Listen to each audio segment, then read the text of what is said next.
Welcome to The Real Story. I'm your host, Riley Lewis. Thank you for joining us. Controlled destruction. That's where we're going to start, because that's exactly what the majority of Democrat voters in New York City just voted for in the Democrat Party's primary election on Tuesday. So the Big Apple is holding a very high-stakes mayoral election this upcoming November. And the man who just won the party's primary, Zohran Mamdani, is this self-avowed socialist who's directly aligned with the likes of New York Congresswoman Alexandria Ocasio-Cortez and even people like Bernie Sanders. Now, this 33-year-old state lawmaker upset disgraced former governor Andrew Cuomo, who many people thought would handily win, myself included, by the way. And now he could become New York City's first Muslim mayor and the city's first Indian American mayor as well. But Mamdani, he won the vote with 43.5% of it, while Cuomo, on the other hand, won 36.4%. And while there's still a lot of time between right now and November, it looks like the last of what's left of this great American city might be gone soon. Now that brings us to Mamdani's policy platform. So Mamdani, who's basically made his entire political identity about opposing President Trump and the MAGA movement, supports these ridiculous policies like city-owned grocery stores, raising taxes on corporations, raising the city's minimum wage to $30 per hour by 2030, and even, get this, freezing rent for more than 1 million regulated apartments all over the city. He also wants to make bus rides totally free, no strings attached. But of course, anyone with common sense knows nothing in life is free. But then again, that's what he pitched the voters on, and it looks like it really worked. Now, on top of that, he also wants to ensure that the Big Apple remains a sanctuary city. And that means removing ICE officials from all city facilities and ending cooperation between the city and ICE agents in any way, shape, or form. But that's not all, okay? It gets even better than that. He's reportedly called for defunding the police in previous years. And even though he said that he won't be cutting the budget of law enforcement in this current campaign, he has expressed support for ending the NYPD's overtime budget and even eliminating this unit called the Strategic Response Group, which responds directly to protests, especially when they get out of hand. So talk about a real Einstein, so to speak. And again, the election isn't over, and there's still plenty of competition in this race, including from incumbent Mayor Eric Adams. However, modern history suggests that whoever the Democrat Party's candidate is will win. And that is exactly why Cuomo should fully endorse Mayor Adams immediately and start pounding the pavement, make phone calls, raise money, and knock doors every single day between right now and November. Because this is, quite frankly, the Big Apple's last chance to avoid anarchy and the same kind of chaos that Democrats in Congress have forced upon the American people, in large part. Now, speaking of, Adams is also expected to make a major announcement about his re-election campaign on Thursday, right on the steps of City Hall. And he's running not as a Democrat, like he did before, but as an independent, which is very significant. And he's also running on a platform of combating crime and making life in the Big Apple more affordable. And unlike Mamdani, Adams has actually shown a willingness to work with the Trump administration on certain critical issues facing New Yorkers, like illegal immigration. So this election then really boils down to common sense versus nonsense. And one can only hope that common sense will win. But one other critical issue here is also his views of Israel. Mamdani has been very critical of Israel's operations in Gaza. And he has reportedly said that he would arrest Israeli Prime Minister Benjamin Netanyahu were he ever to come to the Big Apple, a move that he has said would be in line with international law. But speaking of Israel for a moment, it appears the ceasefire between Israel and Iran is actually holding up, a little bit to my surprise. So President Trump brokered the deal on Monday, but then it was violated the very next day, on Tuesday, prompting Trump to call out both sides before heading to the NATO summit in the Netherlands.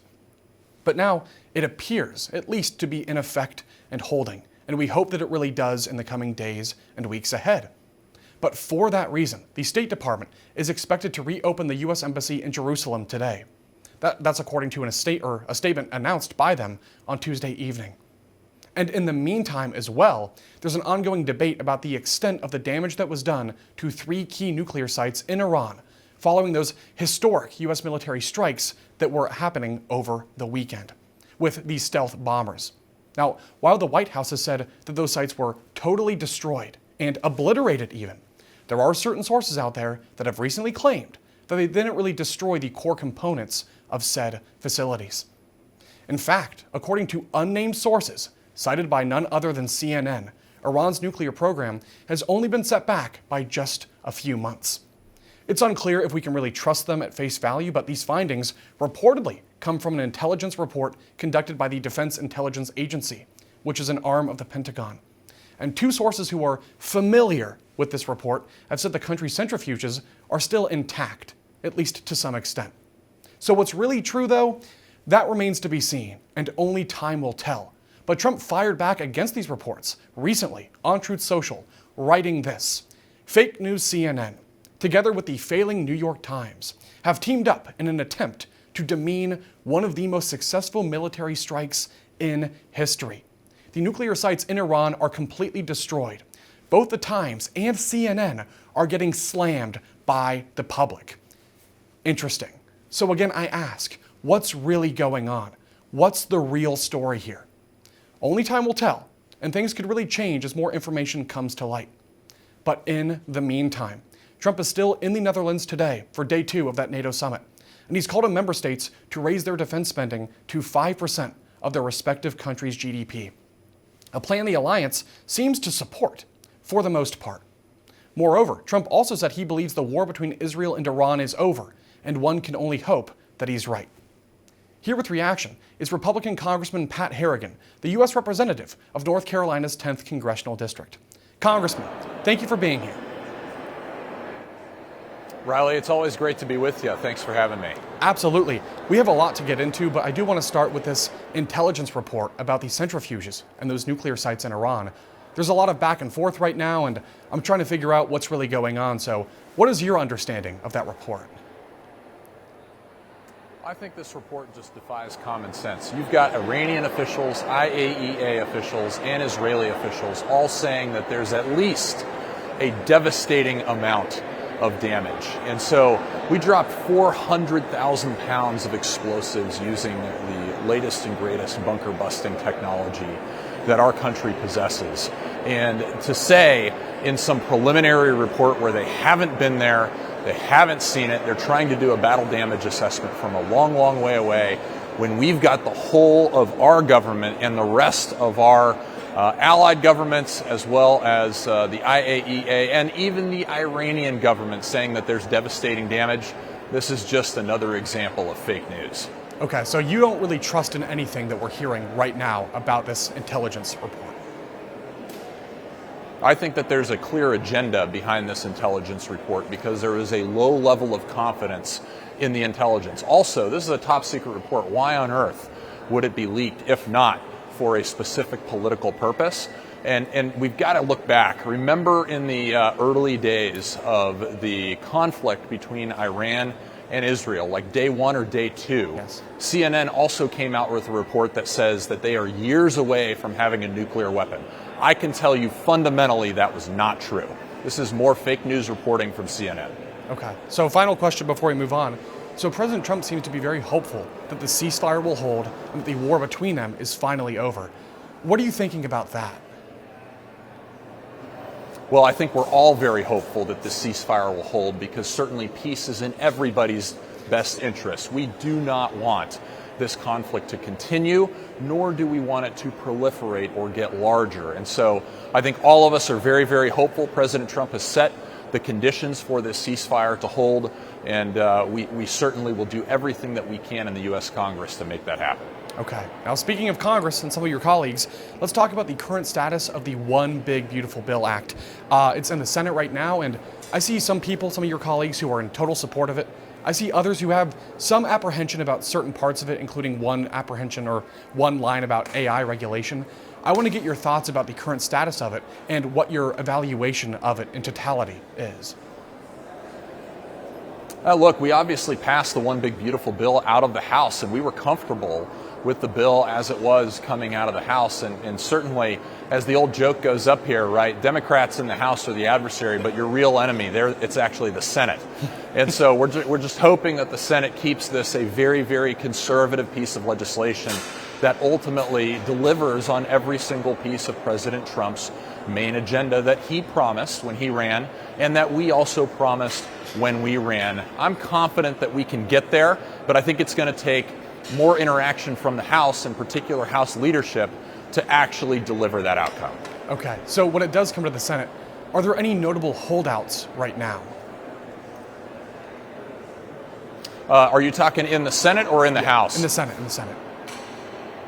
Yeah, in the Senate there certainly are, right? We've got SALT issues, we have Medicaid issues, and it's kind of the traditional four in the Senate that we've kind of had a problem with throughout this entire process from the beginning of President Trump's presidency. And so we've got to work our way through that and ultimately get a bill that we can pass in the House. I'm confident that over the next couple of days that we can do that, and certainly House and Senate leadership are working together to do everything that we can to deliver that bill to the president's desk by July 4th.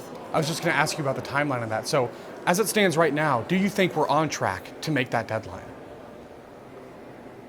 Boy, it's going to be tough, but I'll tell you, I think it's imperative that we accomplish that task. And I'll tell you why. I think we learned from the President Trump's first term back in 2017 with the Tax Cut and Jobs Act. We passed it too late. And ultimately what happened with that is that we didn't give enough time for those great policies to matriculate through the economy and have the impact that they needed to have on the American people, such that they came out and voted in the midterm election in favor of the Republican agenda and continuing to give Republicans the majority. We cannot allow that to happen in 2026. And so time is of the essence. We need to get this done. The American people sent us up here to get the job done. That's what Congress needs to do. Okay. I do want to clarify about the economy for a moment. So some people out there are saying that this bill would not necessarily help the economy. I think it was the CBO that was saying it would raise deficits, but then you have the White House coming out just today, I believe, with a brand new report saying that is not true. Meanwhile, you have Scott Bessent saying this will be very good for American economic growth. So what's the real story here about how this bill is going to affect the economy when it gets passed? You got to look through all the politics of this, right? I mean, the CBO is obviously very slanted one way. They're saying that preventing the single largest tax increase in American history while keeping taxes the same is actually an increase in spending. We fundamentally don't believe that that's the case, and we do believe that the pro-growth policies that are coming out of the One Big Beautiful Bill, as they did in President Trump's first term, will set the conditions for this nation's economy to absolutely flourish, and flourish for every single level of American taxpayer, right? This is not just something that impacts the wealthy. This is something that directly impacts the vitality of our middle class, who's just been absolutely whacked over the head for the last 4 years by President Biden's terrible policies and horrible inflation. Oh my gosh, yeah. I'm glad to see inflation finally coming down and cooling. I know that's a big priority for President Trump. Rightfully so. I mean, to your point, sir, you look at what happened in the last 4 years, people coming out of retirement to get back into the workforce. Between taxes, inflation, the reckless spending, people's whole livelihoods were destroyed. People's savings wiped out. Then you add on top of that, how many jobs do we lose during the scamdemic and the lockdowns that were imposed upon the American people? Of all the issues that we're looking at, I think revitalizing the economy, bringing jobs back to the country, building out our infrastructure again, and protecting the American working class, that is really pivotal for getting this country back on the right track. Well, there's no question about that. And keep in mind, we're also going to secure our southern border permanently. Yes. We are implementing historic entitlement reform by kicking illegal aliens off of Medicaid and making sure that those who can work are actively seeking work in order to receive those government entitlements. And we are rebuilding our military in an absolutely historic way to actually achieve peace through strength. This One Big Beautiful Bill is so incredibly important. It delivers on all of the policy that we promised collectively between Congress and the executive branch. That's exactly why we got to get it done, Riley. Well, I say Godspeed to you. I hope that it gets passed through the Senate totally, and hopefully by July 4th, so we'll have to stay tuned for that. But Congressman, I know you're very busy. You got a lot going on, so thank you for giving us some time today. So glad to be here, Riley. Always am. Thank you. Coming up next, Texas Congressman Al Green's pathetic impeachment measure against President Trump for keeping America safe, actually fails miserably, surprisingly, with the help of Democrats. More details on his shameful PR stunt right after the break.